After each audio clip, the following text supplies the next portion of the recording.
Ayat habis.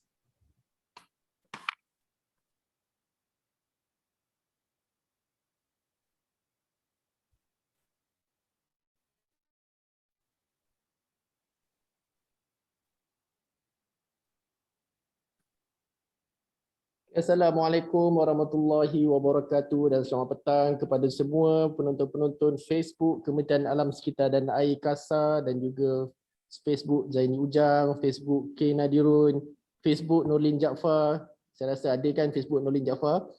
Petang ini kita ada 4 orang panel tapi buat masa ini Nurlin Lin. Nurlin Lin, ya betul, Facebook Nurlin Lin. Okey.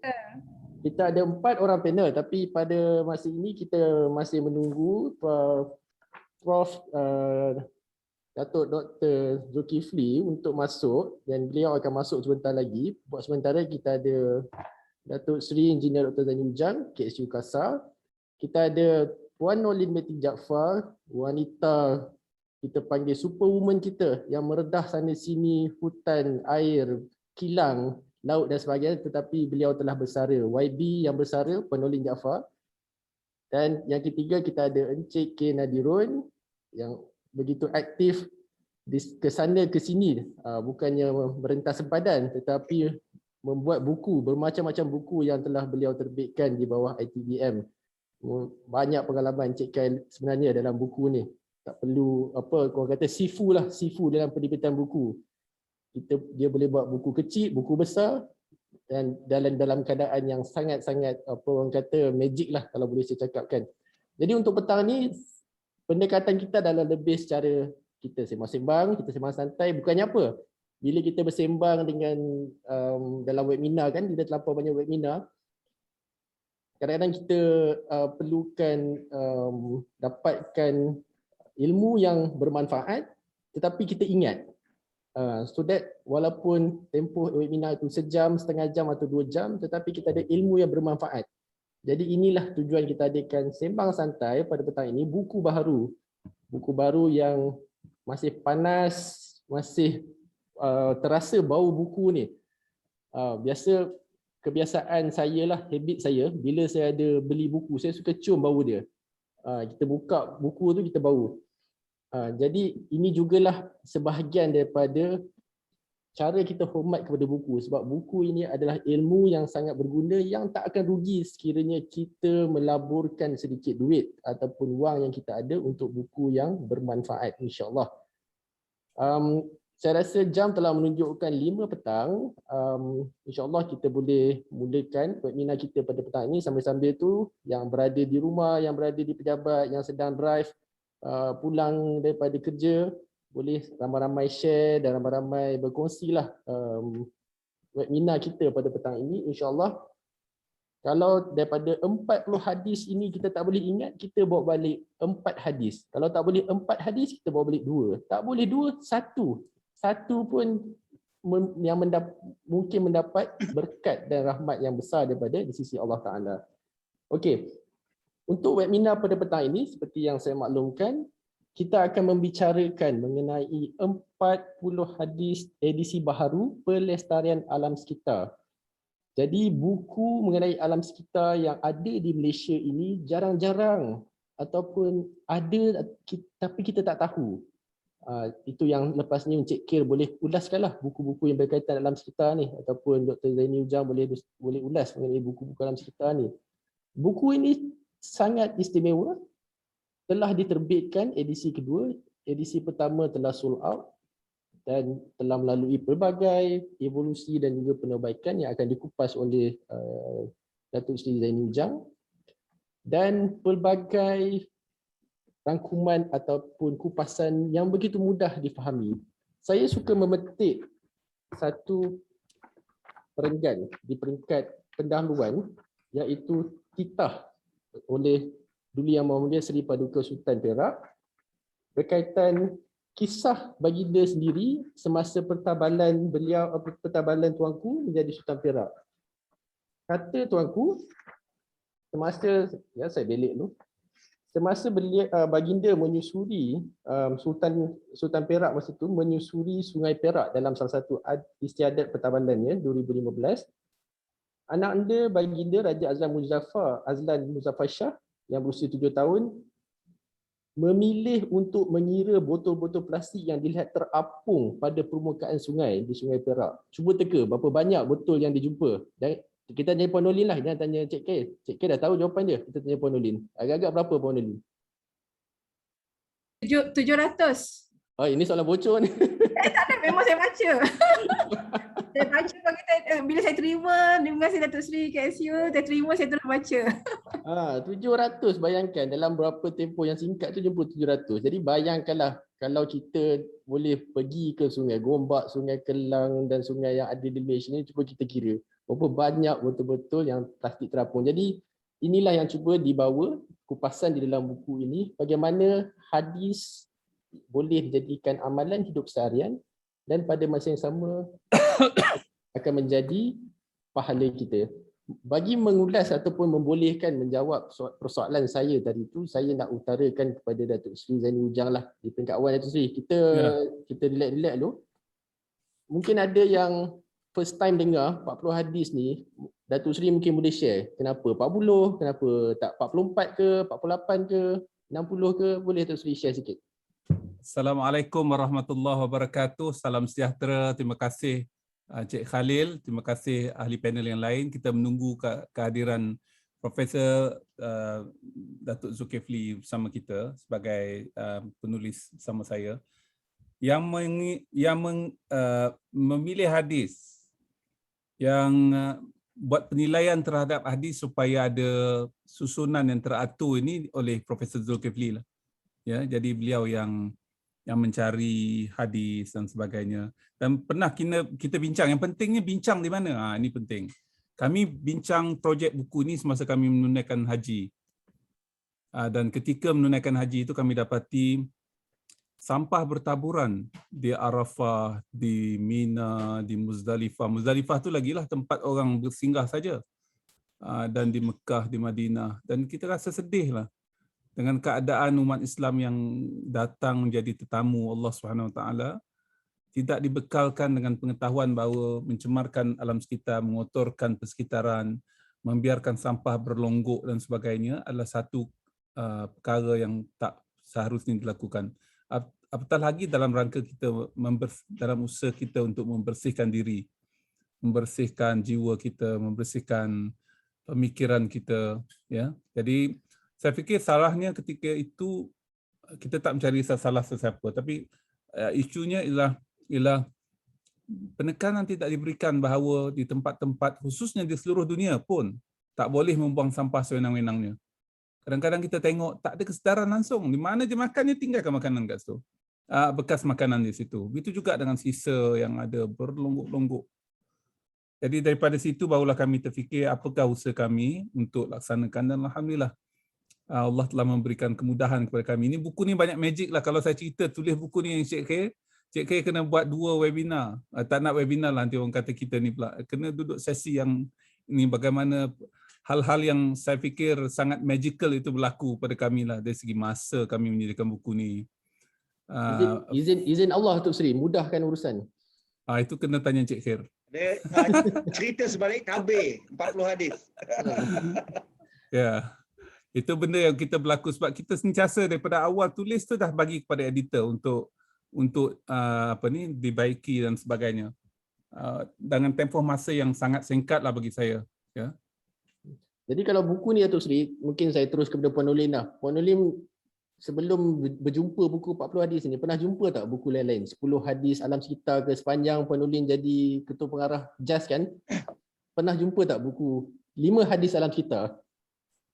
Terima kasih Cik Khalil. Itu soalan memang soalan mencabar tu sebab secara terus terang memang saya tak pernahlah jumpa buku yang berkaitan dengan hadis 5 hadis ataupun sebagainya yang tersusun baik bila kita lihat yang diterbitkan oleh yang bagi Datuk Seri KSU dan juga Prof Dr. Zulkifli. Ini merupakan satu rujukan yang baiklah, usaha yang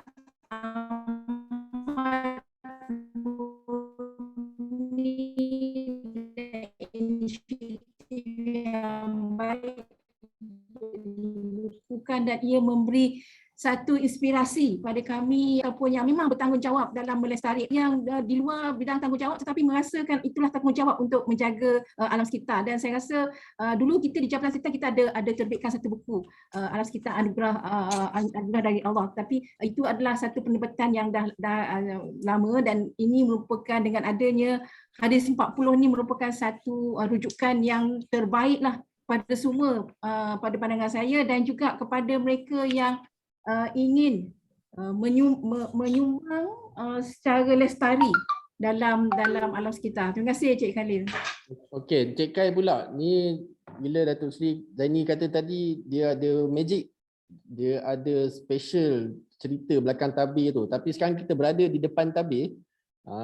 Mungkin boleh kongsi sikitlah apa yang magic ataupun apa yang boleh dikongsikan dengan penonton di luar sana.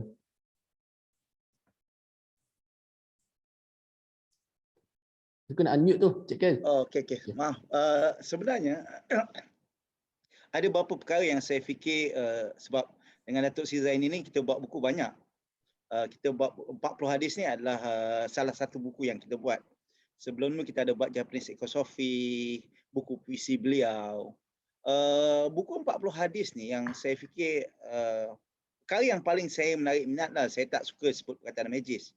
Tapi saya melihat adalah bagaimana dua tokoh keilmuan, satu saintis, seorang lagi pakar hadis dan pakar Quran, bekerjasama mengerjakan satu topik yang sangat dekat dengan kemanusiaan. Alam sekitar adalah sebahagian daripada kehidupan. Saya percaya bila saya kenal Puan Nol ini agak lama. Waktu tu terlibat dalam debat alam sekitar. Jadi kami dah tahu arif apa makna alam sekitar ni berkaitan dengan definisinya. Suatu di sekeliling kita. Ini saya fikir perkara yang paling utama saya melihatlah disiplin keilmuan kedua-dua tokoh ini. Datuk Seri Zaini bila memulakan buku ni dia akan berinteraksi banyak dengan pihak Prof Zul, tapi yang lebih utama adalah bagaimana mereka sangat-sangat saya fikir untuk memastikan bahawa apa yang dinyatakan itu betul dan benar. Datuk Seri Zaini walaupun beliau pakar, dia nak kami cari orang lain yang pakar dalam bidang sains baca. Saya takut fakta-fakta sains yang saya tulis tak betul. Sama juga dengan Prof Zul, cari orang lain juga untuk memastikan bahawa kita tahu bahawa apa hadis yang kita buat ni betul. Kita ambil orang lain daripada USIM, Ustaz Muhammad Azhar Ibrahim Rasidi dan Dr. Muhammad Hafiz Abu Hassan untuk memastikan fakta-fakta yang ada itu betul. Saya fikir dalam bidang keilmuan, kalau sebut nama Zaini Ujang dan alam sekitar ni, dah tak perlu orang lain tengok dah. Nama Profesor Datuk Zulkifli Muhammad Yusof ni, pakar hadis dan juga Al-Quran, tak payah kita ambil orang lain. Tapi saya melihat bahawa kedua-dua mereka masih lagi mahu orang lain membaca yang arif dalam bidang tersebut. Saya fikir ini majlis awal yang saya lihat. Bagaimana keilmuan yang ada itu tidak menyebabkan mereka rasa, aku tahulah apa aku buat kan. Aku kan saintis. Aku kan ahli hadis. Tak. Ini saya fikir perkara yang saya sangat lihat bahawa buku ini ditulis dengan penuh keikhlasan untuk memastikan ilmu itu sampai kepada masyarakat. Ini yang saya fikir majlis paling awal yang saya perolehi daripada dua tokoh ini, Saudara Khalil. Ya, okey. Cik Kan. Saya rasa lepas ni kan kita akan ada seorang lagi tokoh sebab beliau mempunyai masa yang terluang berdasarkan pengalaman 35 tahun dalam Jabatan Sekitar. Saya setuju yang tu. Saya Cuba boleh Encik Khalil cakap kat dia, saya boleh bantu. Cuba bayangkan berapa banyak buku yang boleh ditulis panjang 35 tahun berkhidmat. Macam saya cakap tadi lah, keluar masuk kilang, laut, pantai dan sebagainya. Dia boleh tulis puisi je. Puisi je. Puisi dan baca puisi je Datuk Seri. Okay. Buku pun boleh juga. Selepas ni kita akan bertanya banyak soalan dengan Puan Nolin sebab kaitan 40 hadis ni mempunyai banyak, bukan mempunyai banyak, memang kaitan secara langsung dengan tugas Puan Nolin sebagai bekas Ketua Pengarah Jabatan kita dulu. Jadi saya nampak memang lepas ni kita memang akan menunggulah satu naskah baru daripada Nolin Jaafar, insya-Allah. Okey, kita berbalik kepada Datuk Seri Zaini. Berdasarkan 40 hadis yang sebelum ni Datuk Seri, edisi pertama dan edisi kedua, mungkin penonton di luar ingin tahu juga apa perbezaan ataupun apa yang boleh di-expect dalam versi ataupun edisi kedua ni Datuk Seri. Okay, terima kasih Dalil. Buku ni siap pagi tadi. Saya terima buku ni pukul 10.30 pagi tadi. Dan buku ni lebih tipis daripada buku yang sebelumnya disebabkan oleh dua faktor. Satu, fontnya dikecilkan daripada font berapa akhir, daripada 12 kepada 11. Kecil sikit lah daripada font yang sebelum tu. Sebelum tu kita sengaja besar sebab nak bawa ke surau masjid senang nak baca. Senang nak baca. Font tu 12 atau 13 Datuk Seri. Ya. Sekarang ni kecil sikit fontnya, jadi kita boleh nampak lebih compact. Yang keduanya, tambahan kira-kira 50 halaman daripada yang dulu. Dan tambahan tersebut melibatkan 6 perkara. Pertama sekali, kita menyertakan titah pelancaran oleh Tuanku Sultan Nazrin ketika melancarkan buku edisi pertama pada 17 Disember 2019. Itu saja saya fikir lebih kurang dalam berapa halaman ya? 21 halaman yang titah ucapan Tuanku Sultan Nazrin. Yang kedua, kita menambah glossary hadis. Sebelum ni kita ada glossary alam sekitar. Jadi kita ada glossary alam sekitar dan glossary hadis dalam buku ni. Glossary itu agak panjang lah. Jadi bagi siapa yang tidak biasa dengan ilmu hadis, glossary ini mencukupilah sekurang-kurangnya untuk faham tentang ilmu hadis. Apa makna hadis sahih, hadis hasan, hadis dhaif dan sebagainya lah. Dan kemudian perawi-perawi hadis dan hal-hal yang berkaitan dengan hadis. Dan secara tak langsung ini memudahkan kita untuk faham buku ni. Yang ketiga ialah menambah baik pernyataan istilah rajah dan jadual yang dimuatkan dalam buku yang sebelumnya kadang-kadang tak apa jelas, gambar tu warnanya tak begitu terang dan sebagainya, kita baiki. Ada juga kesalahan di mana-mana yang mungkin tak ramai orang perasan lah. Yang saya memang perasan bila saya dapat buku baru, hari pertama editor saya akan lari pada saya. Orang yang berkait dengan buku ni akan larilah sebab saya akan cerita ini tak betul, itu tak betul. JK lari? Dia tak jumpa, sebab tu dia duduk kat rumah dia. Kalau tidak nanti saya akan bagi tahu ini kena buat edisi seterusnya, edisi baru. Jadi dia orang takutlah bila dengar edisi baru tu. Yang keempat ialah menambah baik beberapa kesalahan cetakan yang terdapat dalam edisi pertama. Yang kelima, menambah baik kandungan hadis 38 dengan tambahan berkaitan dengan sedekah air. Sebelum ni hadis 37 dan 38 dia digabungkan dari segi ulasannya.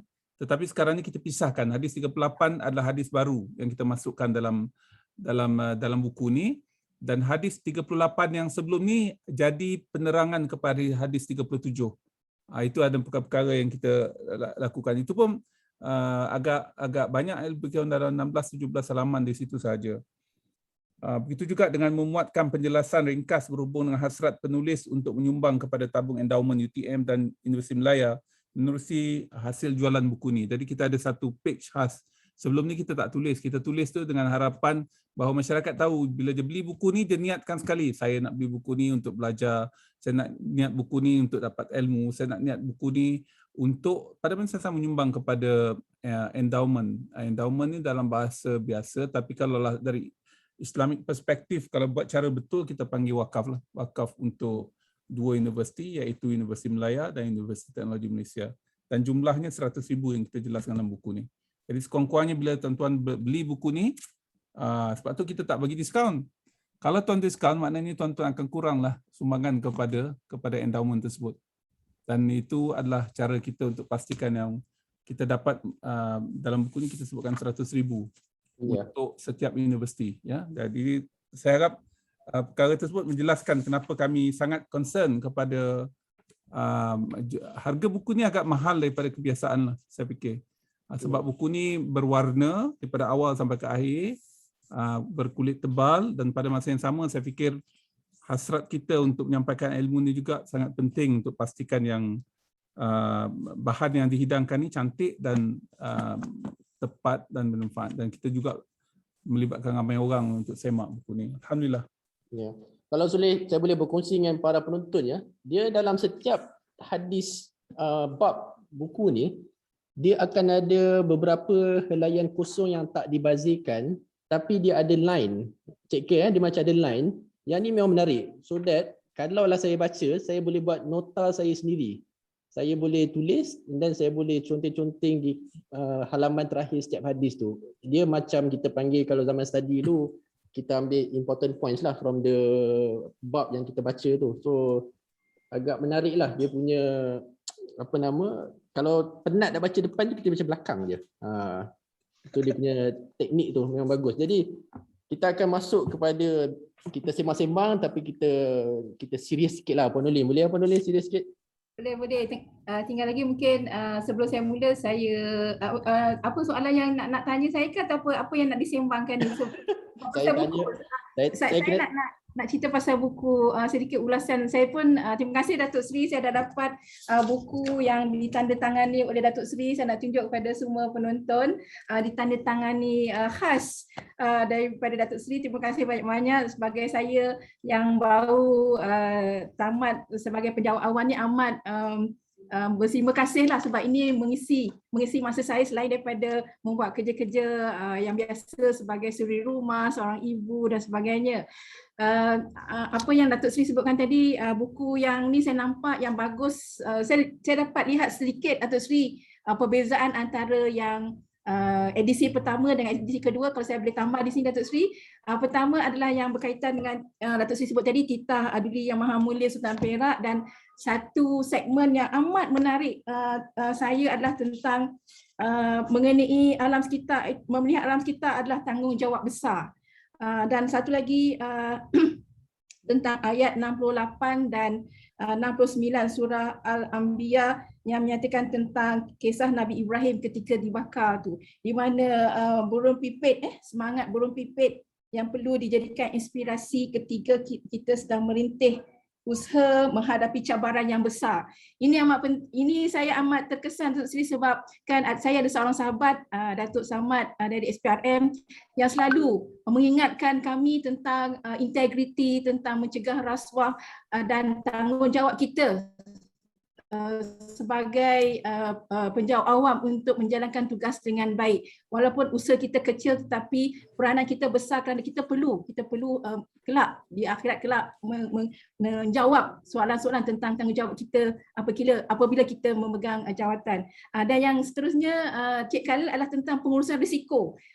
Itu hadis 39 yang saya rasa amat menarik, yang menceritakan tentang pengurusan risiko dari segi aspek kesihatan dan sebagainya. Dan saya sempat lihat secara umum dan insyaAllah saya akan baca secara terperinci lah. Ini merupakan satu pendekatan yang amat holistik dalam kita menangani isu-isu alam sekitar dan disandarkan dengan hadis. Dan yang ketiga, Cik Khalil, bila saya dimaklumkan kepada sahabat-sahabat saya yang saya akan menjadi panel dalam seminar sembang ini, mereka dah gelarkan saya ustazah. Jadi ustazah alam sekitar. Ustazah alam sekitar. Ini satu tanggungjawab yang besar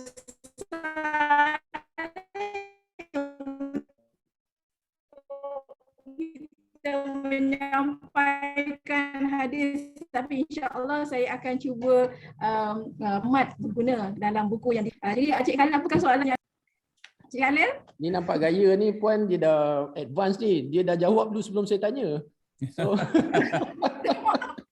sebab tadi bila dapat buku daripada Datuk Seri KSU memang excited lah nak baca tu, yang cepat-cepat saya melihat pendekatan dan juga perkara-perkara yang dimahukan dalam buku baru ni. Tapi Cik Khalil, kita nak tahu juga kenapa 40 hadis tu. Nanti mungkin Datuk Seri KSU boleh kongsi dengan kita lah kenapa tak 44. Jadi itu soalan yang mungkin saya boleh jawab soalan tu.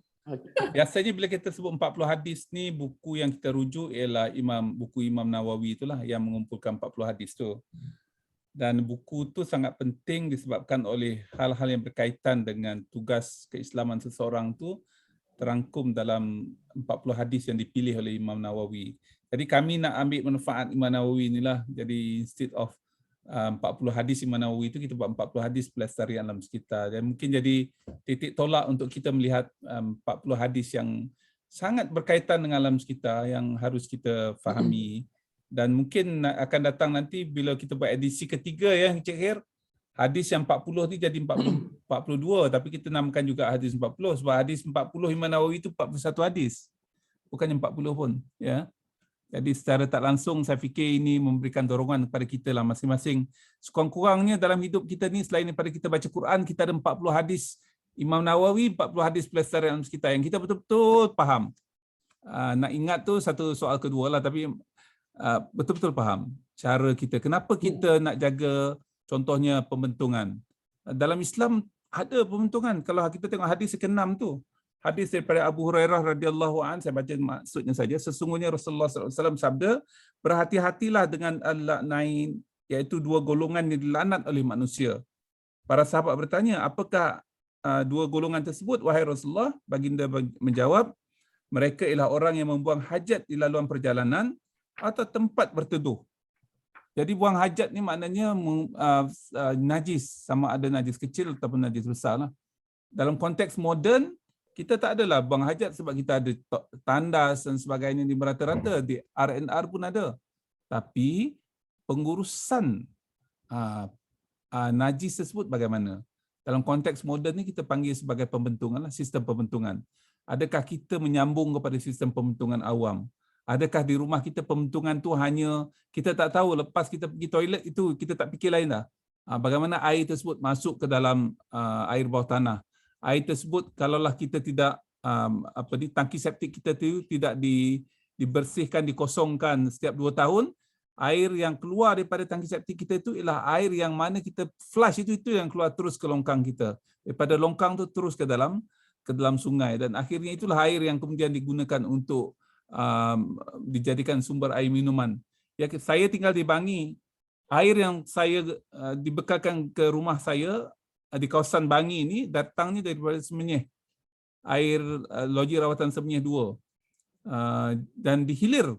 Maknanya apa saja yang kami buang dalam longkang kami, dalam sistem pembentungan kami, itulah yang kita akan gunakan nanti untuk tujuan minuman. Jadi dalam konteks di sini kita faham bahawa tugas kita bukan hanya melepas sahaja, tetapi juga kita kena bertanggungjawab.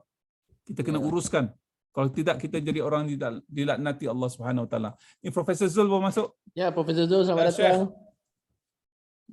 Kena tanya Syekh lah. Kita baru memanas-panaskan badan Prof Zul, bercerita, tapi sebab Prof Zul dah masuk, kita dah panas, kita terus panaskan jugalah. Jadi Prof Zul, Puan Nurlin dah berkongsi sedikit bagaimana beliau 35 tahun dalam perkhidmatan awam sebagai ketua pengarah. Berapa tahun Puan Nurlin ketua pengarah? 2 tahun. 2 tahun. Cik K tadi dia berkongsi, dia bercerita bagaimana dengan izin Allah buku ni diterbitkan dengan begitu mudah sekali Prof Zul. Mungkin Prof Zul pun boleh berkongsi juga, dan Datuk Seri Zaini pun ada berkongsi apa perbezaan buku edisi pertama dan edisi kedua, dan juga yang baru Datuk Seri berkongsi tadilah berkenaan satu hadis berkaitan air yang kita lepaskan. Jadi Prof Zul, dalam peringkat awal penerbitan buku ni Prof, kita nampak bagaimana kadang-kala sains dan juga ilmu agama ni susah untuk digarap secara bersama, tapi buku ini alhamdulillah telah berjaya menggarapkan pendekatan sains dan ilmu hadis dan juga Al-Quran dalam penulisan yang begitu cantik sekali. Mungkin Prof Zul ingin memberi pandanganlah mengenai perkara ini. Bismillahirrahmanirrahim. Alhamdulillahirabbil alamin, wassalatu wassalamu ala rasulil amin wa ala alihi wa sahbihi ajma'in. Rabbi shrah li sadri wa yassir li amri wa hlul 'uqdatam min lisani yafqahu qawli. Sahabat moderator Cik Khalil, Ya, sahabat baik saya yang saya hormati, Datuk Seri IR Dr. Zaini. Tak lupa juga sahabat lama sangat, Cik Muhammad Khair. Dan hari ini baru berkenalan dengan Puan Nurlin, ya. Dan juga sahabat-sahabat Urustia lah. Berapa lama bagi masa kat saya nak jawab soalan ni? Setengah jam. Setengah jam. Okey. Pertama sekali saya ucap terima kasih Datuk Seri, walaupun sibuk Datuk Seri, dan kebetulan saya pun 3 hari berturut-turut ni memang terlibat dengan bengkel tahfiz, akreditasi. Tapi yalah, program ni program yang kita suka, jadi kita kena ikhtiarkan jugalah. Berhenti, solat, sambung balik. Itu pun Datuk Seri cakap, bila nak masuk ni, tak masuk-masuk. Okey, terima kasih sangat-sangat atas understanding, kefahaman sahabat-sahabat semua, meraihkan sikit masa saya, dan mungkin telah pun Datuk Seri dah bagi dah landscape perbincangan. Baguslah. InsyaAllah nanti ada link saya boleh review balik untuk dapat info. Sebenarnya memang suatu yang paling susah sekali bagi kita lah, especially orang Melayu Islam ni, adalah untuk membina understanding, dan yang keduanya untuk kolaborasi. Itulah dua anak kunci yang hampir hilang lah pada orang Melayu Islam lah. Kebanyakannya dia jadi macam nau dalam belukar, masing-masing lah. Tidak bersifat au dengan tebing, nau dalam belukar melepaskan pucuk masing-masing, kan. Selalu orang tua kita sebut begitu. Jadi saya pun kebetulan, saya kenal Datuk Seri ni lama sangat dah membaca tulisan dia, seorang filsuf lah, ahli falsafah dalam bidang-bidang penulisan, dan beliau ni banyak menjiwai minatnya Islam. Jadi bila kami ditakdirkan menjadi tetamu Khadimul Haramain, dan Datuk Seri menjadi amir lah, amir jadi khalifah untuk memandu kami, maka selalu sangatlah tiap-tiap siri itu kita ada perjumpaan dan juga brainstorm lah, apa aktiviti nak buat dan sebagainya.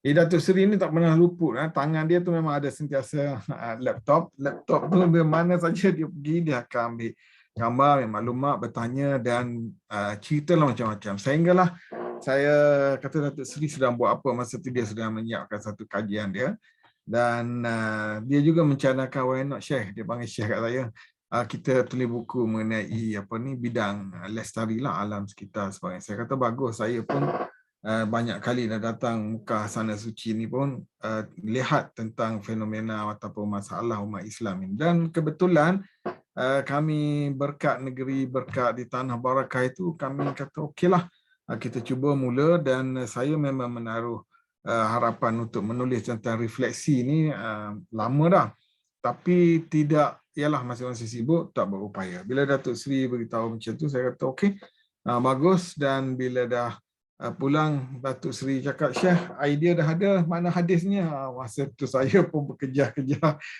mencari hadis-hadis. Begitulah lebih kurangnya, tapi saya rasa apa yang saya alami, dan mungkin Datuk Seri juga alami, adalah pertama sekali adalah understanding lah.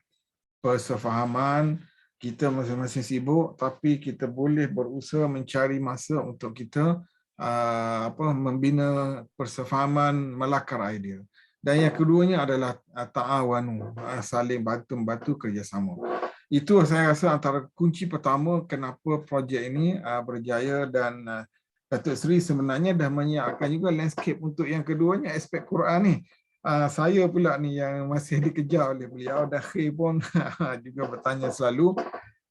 InsyaAllah bahan tu ada, tapi nak petik komputer ni yang jadi sikit masalah. Okey, itu rahsianya bagaimana projek ini asalnya berlaku. Dan bila Datuk Seri beritahu kita tak nak ambil untung projek ini, kita nak buat wakaf ataupun endowment kepada dua institusi, satunya UTM dan satunya maka saya makin rasa proud, kerana kita ni dah lama dah menulis dan sebagainya, dah mendapat hasil daripada kerja-kerja kita, dan sekarang tiba masa pula untuk kita berbakti. Tujuannya adalah untuk menunjukkan kepada generasi pelapis bahawa pertama, kolaborasi ni cukup penting dalam multidisiplin, cukup penting. dan kita telah membuktikan aspek sains, engineering, teori-teori sains itu membenarkan hadis dan perbincangan kami dalam aspek hadis itu. Jadi saya rasa gembira kerana apa yang sabda Nabi itu berjaya kita landingkan dia kepada masyarakat kita dalam bentuk yang realiti dan praktikal. Dan begitu juga Datuk Seri dapat memahami hadis itu dengan lebih luas, di mana hadis itu ada makna dalam perbincangan lepas kita telah sebut ada makna immediately dan ada makna yang perlu kepada implied meaning yang difahami daripadanya. Jadi itu adalah gambaran awal bagaimana usaha ini boleh berjaya dilakukan, dan alhamdulillah syukur sangat tadi pun Khair telah Khalil datang ke rumah ketuk pintu nak masuk webinar ini, kena ada buku ni panas lagi bagai goreng pisang. Saya pun sempat buka dan tengok apa aspek nak sentuh. Masuk-masuk pengurusi dah tanya soalan tu, saya jawab dululah soalan tu, dan lepas ni saya pergi go deep lah apa yang lebih kurang apa yang saya plan untuk bercakap pada petang ni dalam versi baru ni. Terima kasih banyak. Terima kasih. Okey, insya-Allah terima kasih Prof. Zul. Halil seorang lagi tu, bukan Halil yang ni. Seorang lagi. Okey. Kita ada Prof. Zul, kita ada Datuk Sri Zaini, Puan Nolin. Encik Kai ni orang yang berpengalaman bergelumang dengan buku. Macam tadi saya ada bangkitkan persoalan Encik Kai, berapa banyak buku yang pernah Encik Kai jumpa ada berkaitan hadis dan alam cerita ni? Kalau pernah ke terdampak ke, boleh Encik Kai kongsikan? Saya melihat untuk buku yang spesifik begini, 40 hadis pelestarian alam sekitar, saya fikir this is the first of its kind di Malaysia lah. Tempat lain saya tak tengok. Kalau orang putih, kadang-kadang saya tengok, saya suka juga bila kita pergi ke buat umrah tu di Madinah, kedai-kedai bukunya, memang saya tak pernah jumpa. Banyak juga buku-buku bahasa Inggeris, bahasa mengenai alam sekitar secara khusus, saya belum pernah jumpa. Mungkin kalau tuan-tuan yang lain pernah jumpa, mungkin boleh sebutkan. Tapi yang seperti ini, sebab kita kena lihat kupasan. Selalunya hadis ni dikupas dari sudut agama. Dia akan cerita hadis ni apa benda pahala dan sebagainya lah, apa patut kita buat. Hadis, contohnya hadis kita buang sampah kayu di tepi jalan tu, kebanyakannya kupasannya adalah kupasan yang dalam bentuk agama. Tapi kupasan hadis 40 hadis pelestarian alam sekitar ini ialah adalah yang bersifat saintifik. Dia mengkombinasikan sains dan agama. Yang saya fikir ini memang perkara yang sangat jarang berlaku. Sebab biasanya kalau kita tahu ulama-ulama hadis, dia akan melihat hadis tersebut dari perspektif agama. Tapi yang ini, Encik Halil, saya fikir pertama kali kita lihat secara tuntas 40 hadis yang dikupas tu menceritakan bagaimana, contohnya kalau air hadis yang mengatakan air panas ni, kalau nak minum jangan tiup. Itu ada kupasan dari sudut sainsnya, mengapa tidak digalakkan. Saya tak nak kupas lah. Kalau saya nak kupas, takut saya salahkan, Datuk Zaini marah saya. Tapi dalam hadis tersebut dinyatakan, adalah apa istilah-istilah tertentu. Bila saya baca awal tu manuskrip tu, wow, saya sangat-sangat teruja dengan perkara tersebut, dan saya melihat bahawa ini sebenarnya adalah perkara yang sangat istimewa tentang buku ni, Cik Halil. Ya, memang kalau saya belik pun Cik Kai kan, kalau kita tengok hadis ke-25 ni sangat relevan. Hadis 25 ni berkaitan basuh tangan. Sangat relevan dalam keadaan kita sekarang ni. Basuh tangan dan juga penjarakan sosial dan sebagainya lah. Jadi hadis ke-25 ni sangat relevan. Okey, kita berbalik kepada Puan Nolin. Puan Nolin kita ni. Jadi Puan, dalam 35 tahun Puan bersama Jabatan Alam Sekitar Malaysia ni, saya rasa bermacam-macam pengalaman, bermacam-macam cerita Puan boleh berkongsi. Tapi saya nak tahu, ada tak satu cerita yang Puan rasa paling boleh kita mendapat pengajaran dan juga perkongsian lah dengan semua orang yang mendengar ni Puan. Silakan Puan. Terima kasih Cik Khalil. Pengalaman semasa saya bertugas sebagai pegawai muda, lepas tu menjadi pengurusan pertengahan dan seterusnya menjadi menjadi pengurusan tertinggi bagi jabatan kita, memang banyak pengalaman, dan antara pengalaman-pengalaman yang tidak dapat dilupakan adalah apabila kita berdepan dengan cadangan-cadangan projek yang kita dapati tidak selaras dengan ekosistem itu sendiri, dan kita perlu bertahan untuk menegakkan ekosistem tersebut supaya tidak dibangunkan untuk kita cegah pencemaran dan sebagainya. Dan antara perkara-perkara yang saya nak kongsi di sini adalah tentang hadis. Kalau kita nak kaitkan dengan hadis ni, semua 40 hadis ni memang berkaitan dengan penguatkuasa JAS ataupun dengan jabatan sekitar, daripada konteks jati diri, dalam konteks tindakan, dari konteks mengurangkan pencemaran, kawalan pencemaran dan sebagainya. Banyak hadis ini menyebut secara spesifik. Tapi apa yang saya nak kongsi di sini, boleh share slide saya Cik Khalil, sebagai penguatkuasa JAS di jabatan sekitar. Yang penting yang saya nampak, yang saya nak kongsi di sini adalah yang berkaitan rapat dengan jabatan sekitar adalah syurga bagi pelestari alam sekitar, di mana dalam konteks ini kita sebagai penguatkuasa amat prihatin, cadna dan bersedia mengambil tindakan yang segera ke atas isu-isu pencemaran. Seperti contoh, apa yang saya nak gambarkan di sini adalah pada bulan Februari yang lepas berlakunya pembakaran di Tanah Gambut di Parit Jono Muar, dan pada itu bertungkus lumus pihak bomba memadam api dengan keadaan yang panas dan cabaran kekurangan air untuk mendapatkan air, dan juga pegawai-pegawai JAS bersama-sama dengan penduduk sekitar dan juga mereka yang mengerjakan ladang ini, ladang kelapa sawit, untuk menyekat merebaknya berlakunya kebakaran supaya tidak menjejaskan kualiti udara di kawasan yang berkenaan. Jadi inilah saya dapat kaitkan dengan bila kita menjalankan tugas ini adalah merupakan satu tugas yang amat murni.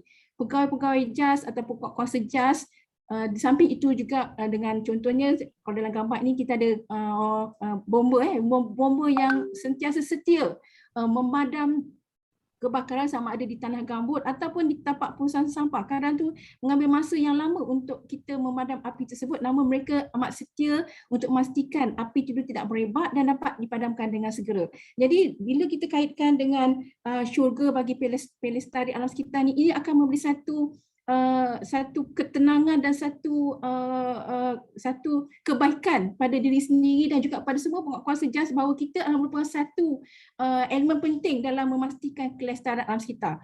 Walaupun ada kalanya macam Cik Khalil kata kita ke sana ke sini, namun penat itu tidak menjadi satu sebab untuk kita tidak menjalankan tugas. Malah kita lagi bersemangat untuk menjalankan tugas sebab kita tahu bahawa akhirnya dengan tugas-tugas yang murni ini kita insya-Allah menjadi penghuni syurga bagi pelestari alam sekitar.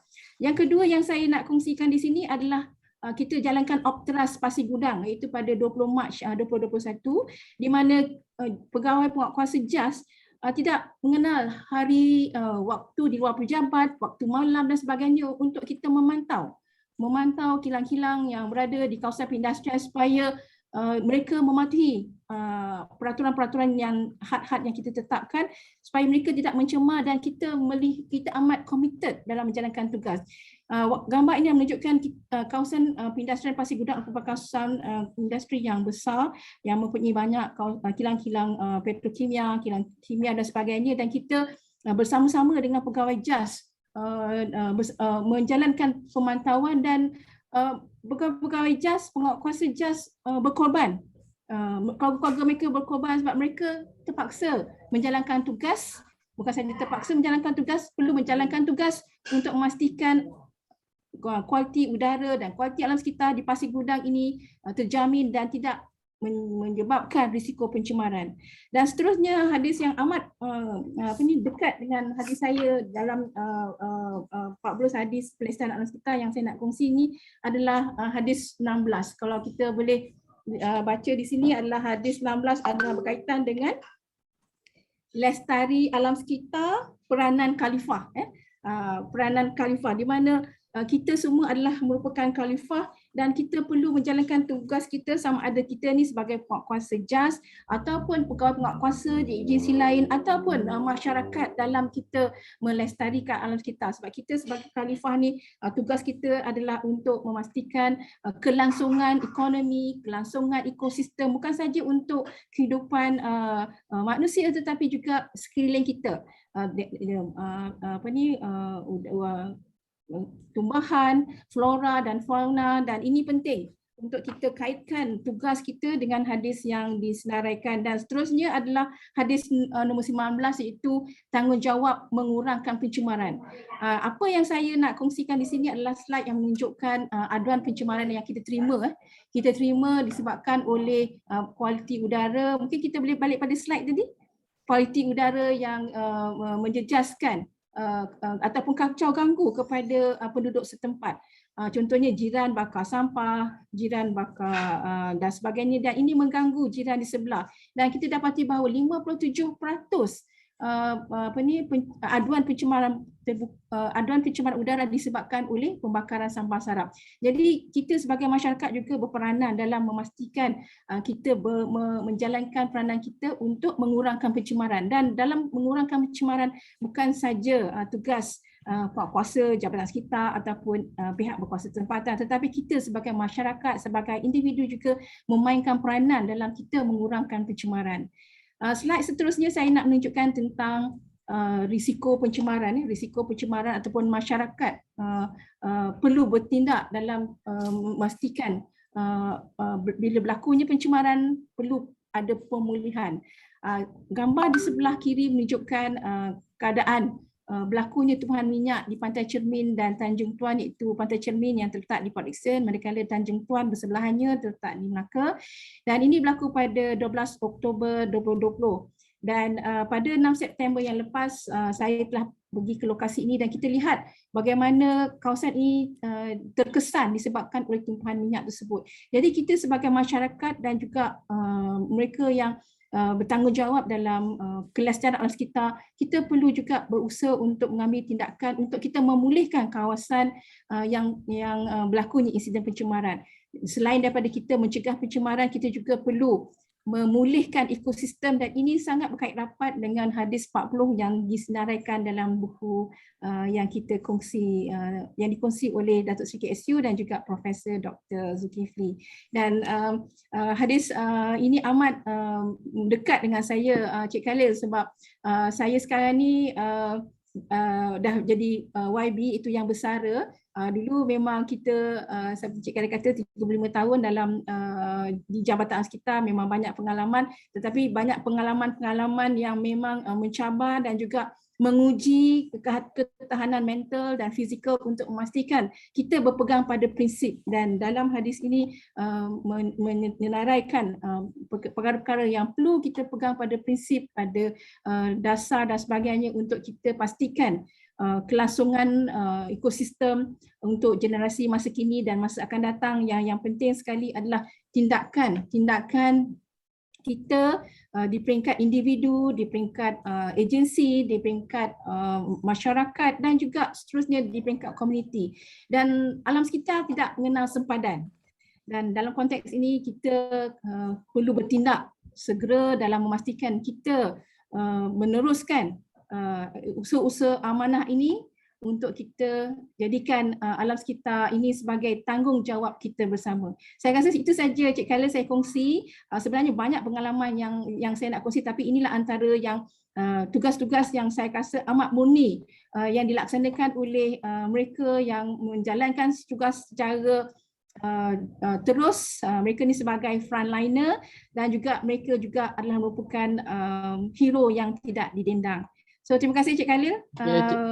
Ya, Cik Khalil, macam kita sembang mula-mula tadi Cik Khalil, kita rasa nampak tak penulis punya buah-buah buku yang akan diterbitkan nanti?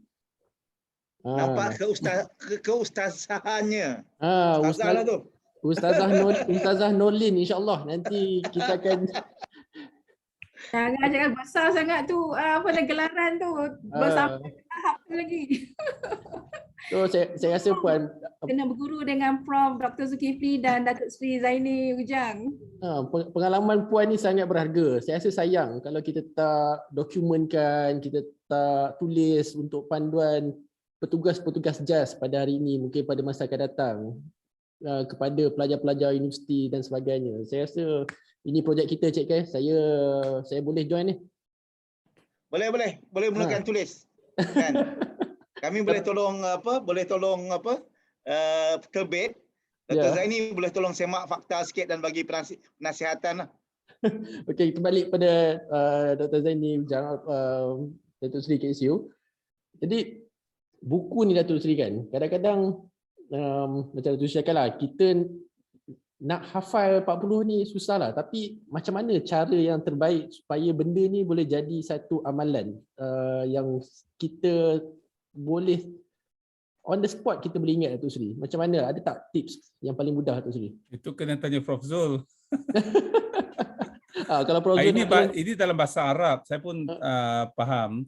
Dan kebetulan masa kita memilih hadis ni, kita memilih hadis-hadis yang pendek, bukan hadis yang panjang.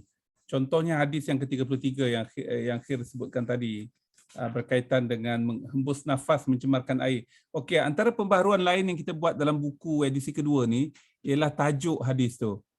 Ya, daripada hadis yang pertama sampai, kalau kita tengok edisi yang pertama dulu banyak tajuk yang bertindan. Jadi kami cuba dekatkan tajuk itu dengan matan hadis yang ada itulah. Jadi dulu saya lupa apa tajuknya hadis yang ketiga-tiga ni, tapi kita telah beri tajuk baru, hembus nafas mencemarkan air. Hadis ni daripada Abu Qatadah radhiyallahu an, daripada ayahnya, katanya Rasulullah SAW bersabda, "Idza syariba ahadukum fala yatanaffas fil ina'i."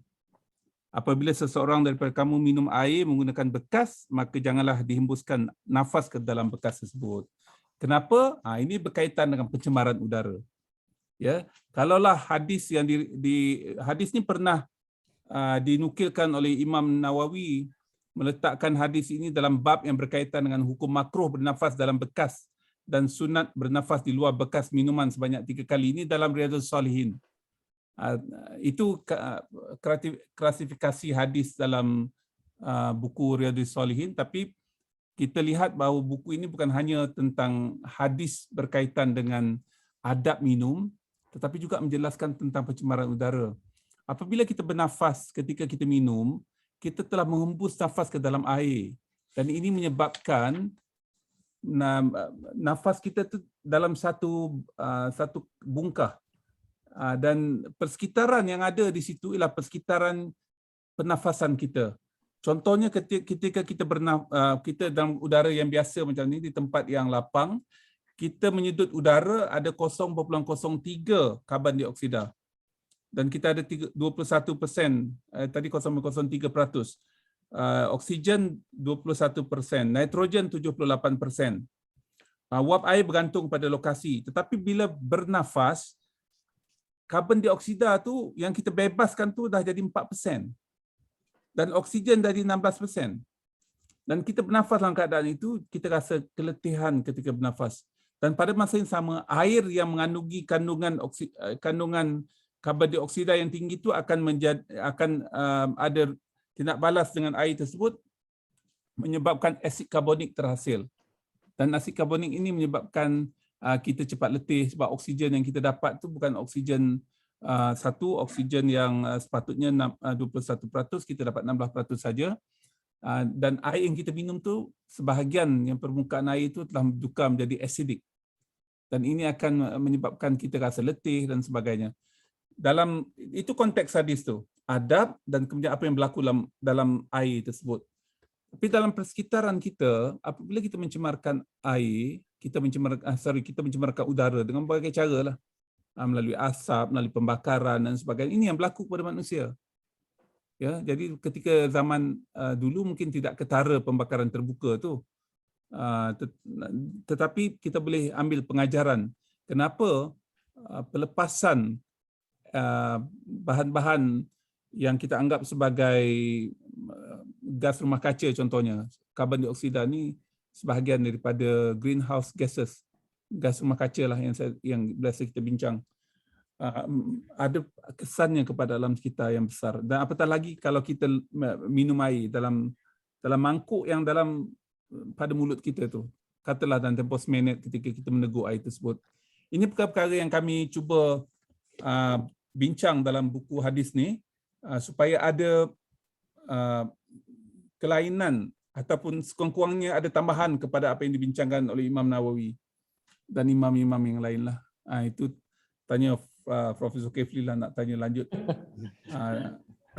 Kalau Prof Zul nak tambah, Prof Zul, apa-apa yang berkaitan yang macam saya cakap tadi lah. Kadang-kadang kita ni nak hafal ataupun nak ingat, kita bukanlah seorang perawi hadis, kita bukanlah seorang ustaz dan kita bukanlah ahli agama, tapi kita nak bercerita, Prof. Kita nak berkongsi dengan masyarakat.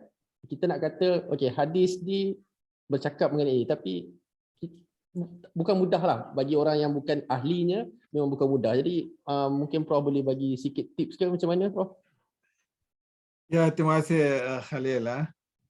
Saya bercadang nak bercakap isu berkenaan apa dia punya antara objektif kita buat buku ni. Dah bagi soalan lain nak kena jawab soalan ni pula. Tak habis masa dah, akhir hari ni tak cukup. Boleh Prof, kita sambil-sambil selit-selit Prof, dan sambil-sambil Prof masukkan isi Prof tadi tu. Okey, macam ni ya. Okey, so saya perlu masa sikit lah, perlu dah 10 minit juga ni untuk menjawab soalan ni. Okey, dalam pengajian ini kalau dalam konteks Quran kita katakan pertama sekalinya dia panggil talafuz. Ini dalam konteks Quran lah. Yang keduanya adalah tadabbur. Yang keduanya adalah tafahum. Yang ketiga tadabbur. Yang keempatnya adalah tanfiz ataupun ta'ayush. Okey, bahasa Melayunya ialah apabila kita bertemu dengan teks Al-Quran itu, pertama talafuz, kita nak baca dia lah, nak baca dia. Dan baca tu perlu kepada ilmu tajwid, kena belajar. Satu. Yang keduanya ialah faham. Faham makna mesej yang Allah Subhanahu Wa Taala beri. Itu perlu kepada pengajian. Yang ketiganya adalah tadabbur, iaitu mengamati makna-makna yang ada pada ayat itu. Dan yang keempatnya adalah tanafus ataupun ta'ayush, iaitulah mempraktiskan apa yang konten pada ayat itu ataupun hidup sebati dengannya. Dia sebenarnya ada sampai 4-5 lah kategori ulama. Kalau dalam konteks hadis yang sahabat Khalil tanya itu tadi, ialah kalau kita ayat Quran ini bila kita baca dapat pahala, dapat pahala kita baca tu. Jadi bagi saya ayat Quran itu nak hafal dia pun masyakkah ataupun payah, kerana perlu kepada juhud ataupun effort yang kuat nak hafal. Hadis lebih daripada itu.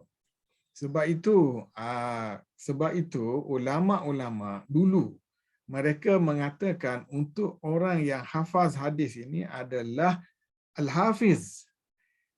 Al-hafiz itu sebenarnya bukan hafal Quran. Al-hafiz itu adalah orang yang hafaz hadis. Itu gelaran. Orang yang baca Al-Quran hafal itu ataupun hafaz itu dipanggil al-mukri. Itu diguna istilah yang biasa dikenali lah. Kerana telah understood Quran itu dibaca dengan hafazan kerana dia 30 juzuk saja. Hadis ini dia ratus ribu. Jadi hebatnya orang boleh baca, boleh hafal hadis itu, maka dikenali sebagai al-hafiz. Al-hafiz. Jadi macam Ibnu Katsir dikenali sebagai al-hafiz. Ibnu Hajar dikenali sebagai al-hafiz. Ramailah ulama-ulama, dan itu adalah anugerah Allah Subhanahu Wa Taala beri kepada dia memori tak tahulah berapa tera yang ada untuk dia ingat hadis satu sama lain, dan semuanya ensiklopedi itu di dalam minda dia. Boleh on spot jawab. Itu hebat. Okey. Kita untuk sampai tahap itu dengan pendidikan yang ada pada hari ini, saya rasa kita gadget je lah ya. Kita ada gadget, ada Google. Fasalu ahla zikri, orang dah tukar. Fasalu ahla Google. Tanya Google. Yang ada apps yang ada pada hari ini. Okeylah, kita anggap beginilah. Setiap zaman itu ada kelebihan, kekurangan, kekuatan. Zaman dulu, mereka tak ada TV. Bila Nabi Muhammad sebut dia pergi Isra' Mi'raj, Abu Jahal pening kepala nak fikir macam mana Isra' Mi'raj ini. Macam mana berjalan pergi ke Baitul Maqdis ini separuh malam saja. Pandai balik pula tak boleh fikir. Ya, macam mula-mula dulu lah nenek saya tengok TV, dia kata, macam mana dia masuk dalam tu? Nenek saya 25 tahun yang lepas. Macam mana dia masuk?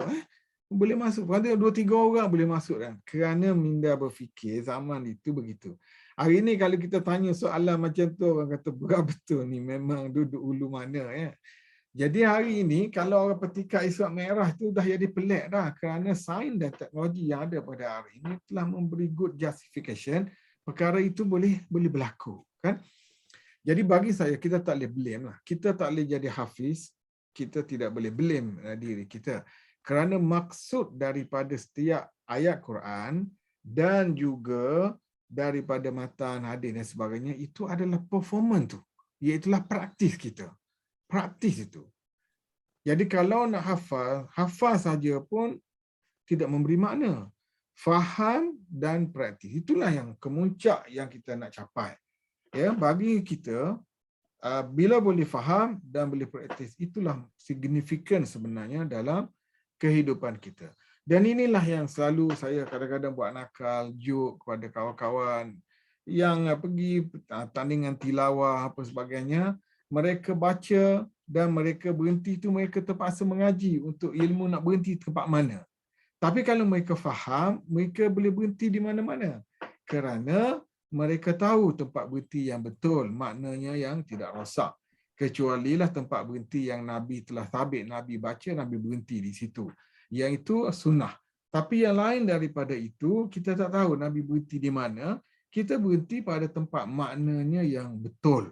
Maka itu tidak salah. Bagaimana nak berhenti tempat makna yang betul? Macam kita baca karangan, kita berhenti tempat koma kita. Noktah kan Jahannam tu dia punya maksud itu. Jadi bila kita baca, kita berhenti tempat koma, tempat noktah, tempat ayat seru, tempat ayat tanya, itulah signifikannya. Ya, bila ayat kita jumpa dengan ayat tanya, ara'aital ladzi yukadzibu biddin, Tuhan tanya kita kan tentang golongan-golongan pendusta agama. Tahukah kamu siapa?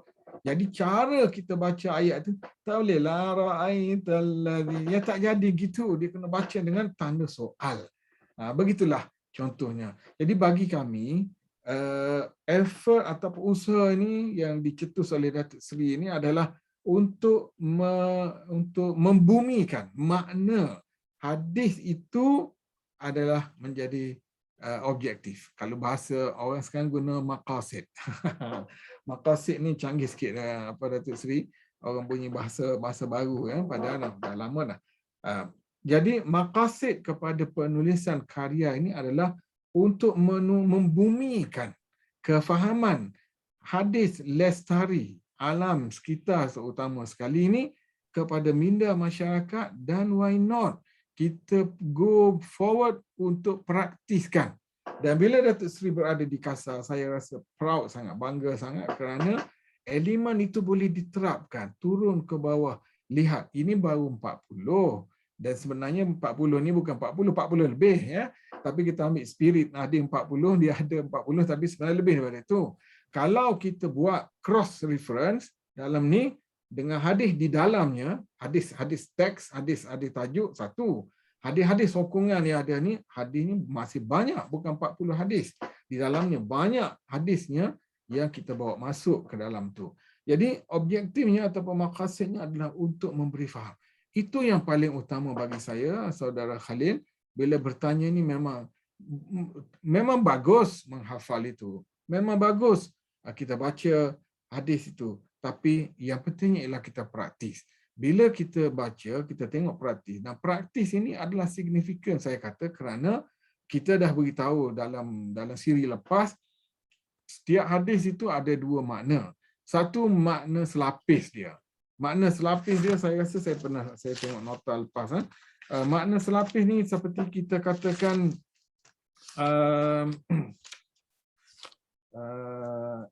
seperti kita kata seperti hadis nombor 4. Hadis nombor 4 itu mengenai berkenaan dengan berjalan, ya, berjalan. Bagaimana? Sebenarnya jalan itu adalah memberi kebaikan. Tapi dalam hadis itu sebutnya adalah orang itu berjalan dan bila dia berjalan dia jumpa duri dan sebagainya di jalan dia buang. Itu makna selapisnya lah. Tapi makna berlapisnya ialah memberi makna kepada kita fadilat berjalan itu. Maknanya kalau ada pilihan pergi masjid itu jalan kaki dengan naik kereta, jangan naik kereta. Jalan kaki lebih baik. Kenapa? Inilah makna berlapisnya. Dia merupakan latihan jasmani. Dan dalam ulasan hadis itu ada Datuk Seri ada masukkan tentang berapa langkah sehari sepatutnya orang yang nak sihat itu perlu berjalan. Jadi bila dah guna petrol, bila dah start kereta, ozon kita terbakar, kotor dan sebagainya, kemudian tunggu panas aircon, sementara tunggu parking dapat itu 10 minit duduk. Berapa banyak dah berlaku kerusakan ozon kita dan sebagainya lah. Jadi itulah yang kita bawa masuk dan peranan saya adalah memberi makna selapis dulu hadis itu. Kemudian Datuk Seri bagi tokoh tambah makna lain yang signifikan yang boleh menampakkan kepada kita bahawa memang apa yang baginda sallallahu alaihi wasallam sabdakan itu cukup signifikan pada kehidupan hari ini. Dah 10 minit. Tak sempat juga saya nak tambah poin yang saya nak cakap. Boleh Prof, tambah sikit Prof, tambah sikit yang apa? Dah sedia kata. Okey, boleh ah. Kalau boleh saya nak tambah sikit, iaitulah perbincangan kita di dalam hadis ini adalah untuk menggambarkan kepada wawasan yang nak dibawa ialah inisiatif memasyarakatkan sunnah dalam kehidupan masyarakat. Inilah antara payung induk kepada buku ini. Iaitulah kita nak menunjukkan satu inisiatif untuk memasyarakatkan sunnah dalam kehidupan.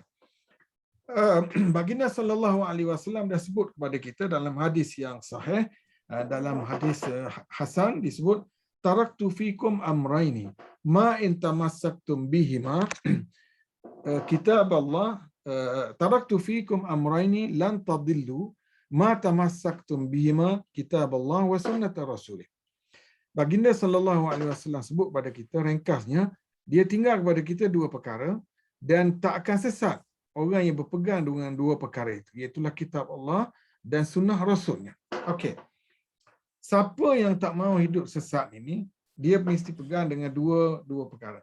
Zaman dulu-dululah, masa saya mula-mula belajar, Datuk Seri dah lama dia pergi overseas. Saya masa pergi belajar buat PhD kat UK, tempat belajar saya ni jauh, Lampeter, jauh, hulu kampung. Tempat Wales. Wales, ya.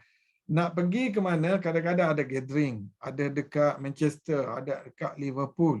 Ya Allah, nak tahu jalan macam mana? Dulu dia ada jual map, ada A to Z, map ada kat petrol station, beli. Kita belilah map itu, kita guna baris panduan itu untuk kita sesat. Tidaklah sampai pergi ke Cardiff, dah turun ke bawah, sesat lagi kita. Jadi untuk mengelak sesat, kita guna peta. Peta itulah yang mapping kita sampai ke destinasi dalam tempoh masa yang tertentu, mungkin 3 jam ataupun 4 jam. Dunia hari ini orang dah ada macam-macam alat lah untuk apps untuk menentukan dia pergi dengan selamat ke destinasi. Bagaimana kita bergantung kepada apps itu tadi, begitulah kita bergantung kepada sunnah. Dan sunnah itu sebelum kita bergantung kepada sunnah, induknya ialah Al-Quranul Karim. Baginda sebut, sekiranya kamu pegang dua benda ini dan kamu jadikan panduan hidup, kamu tidak akan sesat selama-lamanya. Jadi peranan sekarang sunnah. Dan insya-Allah kami soon pakar-pakar doalah usaha saya dengan Datuk Seri untuk aspek Quran pula dapat kita laksanakan, maka tercapailah maksud yang kami faham daripada hadis Nabi sallallahu alaihi wasallam. Mengapa kita nak dua perkara ini, kita nak dia boleh bumikan kepada masyarakat? Kerana kita nak beritahu kepada masyarakat, kita dihantar ke atas dunia ini untuk kejar dua perkara. Pertama, saadah dalam kehidupan dunia, kebahagiaan dalam kehidupan dunia, dan juga saadah dalam kehidupan di hari akhirat. Benda ni tak ada ahli falsafah sebelum Nabi SAW beritahu. Semua orang yang pergi, ahli-ahli falsafah terkenal semua bercakap mengenai hidup dunianya, menceritakan tentang saadah untuk capai di atas permukaan dunia. Apabila manusia mencipta berbagai-bagai, melihat kepada keenakan ataupun sekadar seronok untuk hidup di atas permukaan dunia, itulah berlaku manipulasi, itulah berlaku eksploitasi, itulah berlaku yang miskin kekal miskin, yang kaya kekal dalam keadaan kaya. Tapi bila kita landscapekan hadis ini, sebagaimana yang kita katakan untuk achieve dua tu, hidup dunia dan juga di hari akhirat. Inilah dua perkara yang disebut dalam hadis ini supaya kita tidak rosakkan alam ni. Tuhan sebut dalam Quran, walau anna ahlul qura amanu wattaqau lafatahna alaihim barakatin minas sama'i wal ard. Siapa yang mahu keberkatan dan rahmat hidup atas dunia ini, dia mesti beriman dan bertakwa. Ciri-ciri iman dan takwa itu diinterpretasikan melalui hadis-hadis. Termasuklah hadis 40 yang kita bincangkan ini. Apabila nilai itu berjaya kita tanam dalam kehidupan kita, kita tak akan merosakkan alam sekitar. Kerana kita tahu dalam hadis sebut, alam sekitar ni berzikir untuk kita. Dan bila Datuk Seri sebut alam sekitar, pohon-pohon kayu dan sebagainya ini turut memberi kepada kita bekalan oksigen, ya, sekarang kita dapat dua. Dulu kita dengar hadis Nabi sebut pohon-pohon ini berzikir untuk kita dan ahli bumi. Tapi bila kita kaji pula, oh, dia membekalkan oksigen. Betul Datuk Seri? Kepada kita. Jadi bila lagi hijau, keadaan itu kita makin mesra, makin selesa, tidak tension dan hidup dalam keadaan yang baik, yang bagus. Begitulah juga yang lain, pencemaran sungai. Ini juga ada membawa musibah kepada manusia, dan begitulah juga perkara-perkara lain. Bila Tuhan sebut barakatin minas sama'i wal ard, keberkatan langit dan bumi. Kita hidup dalam dua ni je, antara langit dengan bumi. Bila bumi dicemari dan kita nak cari kehidupan di langit, ialah walaupun ada orang nak spend duit pergi duduk marikh dan sebagainya itu, dia terpaksa belanja lebih banyak. Jadi Tuhan ada jadikan permukaan bumi ini untuk kita hidup. Jadi marilah kita makmurkan. Tapi bila manusia tidak makmurkan, Tuhan kata apa? Walakin kazzabu. Tapi mereka deny, mereka nafi petunjuk-petunjuk yang aku bagi itu. Fa akhadnahum bima kanu yaksibun. Lalu Tuhan patah balik, react, apa orang panggil, ending, hasil daripada itu, actionnya, Tuhan kata kami turunkan azab ke atasnya disebabkan oleh kerenah tangan-tangan mereka yang telah mendustakan. Bila dah yang miskin ambil jalan mudah, buang sampah ke sungai, contoh, ya. Yang nak kaya cepat, buang bahan-bahan terbakar terpakai di kilang ke dalam sungai. Nak bersih, saya ingat Datuk Seri cerita kat saya, nak membersihkan kembali air itu, belanjanya, mungkin Datuk Seri boleh sebut angkanya lebih tepat, berkali ganda berbanding dengan penjagaan. Jadi begitulah, saya minta maaf Khalil, terlanjur bercakap ni.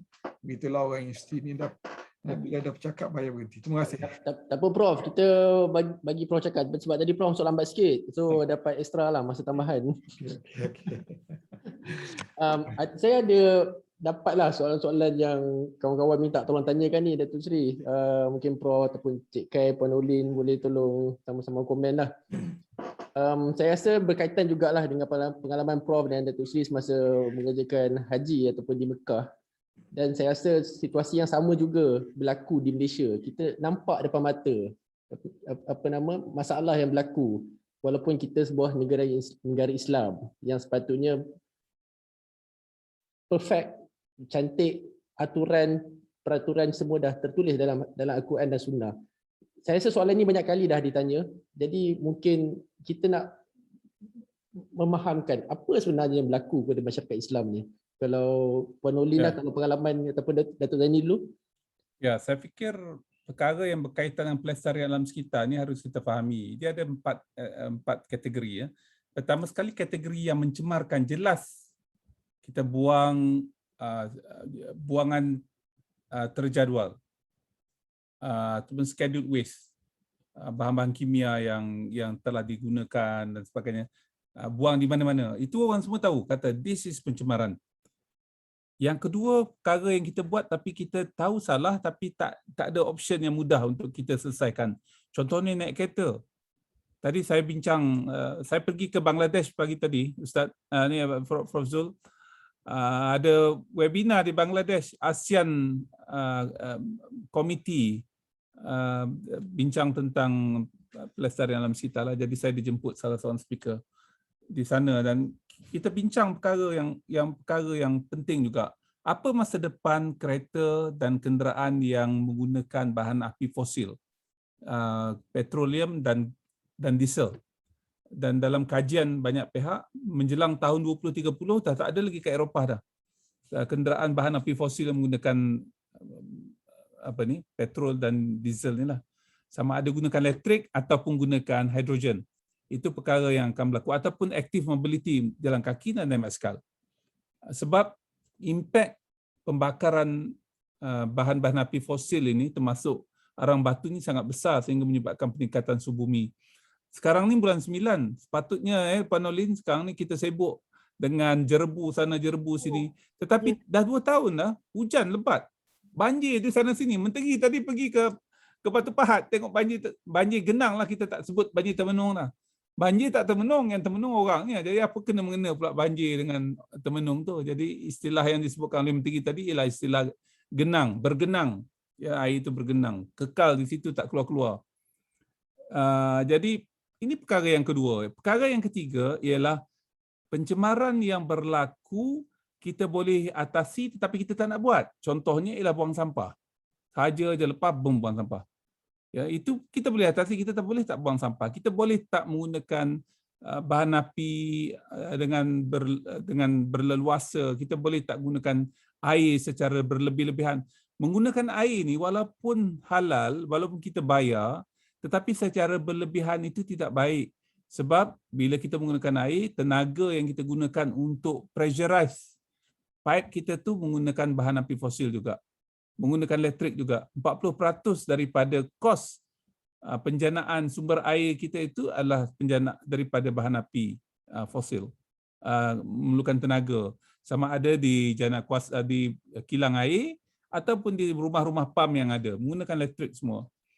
Yang ketiga, maknanya boleh buat tapi kita tak nak buat. Yang ketiga ni kita saja-saja buat.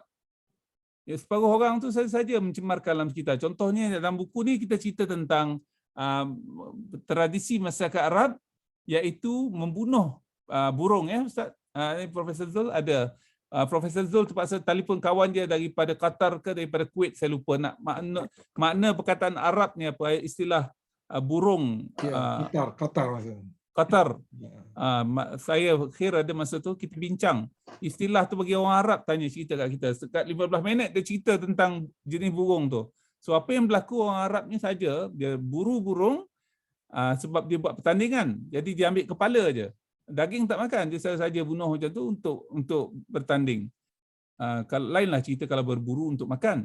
Ini berburu untuk seronok-seronok, nak ambil kepala, nak buktikan yang dia pandai berburu. Ini 3-4 jenis pencemaran berlaku sebab motivasi ini berbeza. Di Malaysia, nombor 1 tu tak banyak. Yang banyak tu ialah nombor 2 tu dan nombor 3. Ya, jadi kita kena tahu apa punca pencemaran kita. Bagaimana kita nak melestarikan. Jadi untuk mengatasi masalah ni, yang nombor 2 dan nombor 3 ni, kita perlukan kesedaran. Dan kesedaran yang paling baik sekali ialah melalui ecological philosophy ataupun ekosofi lah. Ada banyak ekosofi yang ada. Kita dalam buku ni mengadunkan ekosofi Islam di mana ada dorongan kuat. Kita buat ni insya-Allah dapat pahala. Kita buat ni sebagaimana yang ditafsirkan. Mungkin ulama-ulama dulu tak ada isu tentang penggunaan bahan api fosil ini sebab kereta ni dicipta kira-kira 150 tahun dulu. Ini satu bid'ah yang paling hebat lah bagi saya. Dan bid'ah tu merosakkan habis. Habis tongan langgang bumi dikerjakan. Kalau kita tengok dari segi peningkatan suhu bumi dan peningkatan karbon dioksida ataupun bahan-bahan gas rumah kaca di ruang udara. Wallahu a'lam bishawab.